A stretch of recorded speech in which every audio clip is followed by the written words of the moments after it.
আজি পবিত্ৰ ঈদ উল ফিতৰ। সমূহ অসমবাসীক পবিত্ৰ ঈদৰ শুভেচ্ছা জনালে ৯৯ নং টিয়ক বিধানসভা সমষ্টিৰ কংগ্ৰেছৰ প্ৰাৰ্থী পল্লৱী গগৈয়ে।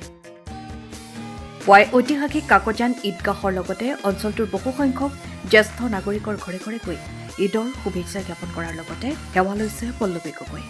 ঈদৰ এই নামাজে সকলোৰে মাজত সমন্বয় আৰু ভাতৃত্ববোধ শান্তিৰ বাৰ্তা অতি কটকটীয়া কৰিব বুলি আশা কৰি ঈশ্বৰলৈ প্ৰাৰ্থনা। আজি পবিত্ৰ ঈদ আমাৰ প্ৰতিজন আমাৰ ইছলাম ধৰ্মী লোকলৈ মোৰ তৰফৰ পৰা ঈদৰ শুভেচ্ছা জ্ঞাপন কৰিছোঁ। ভগৱানৰ ওচৰত প্ৰাৰ্থনা কৰিছোঁ, আল্লাহৰ ওচৰত দোৱা কৰিছোঁ।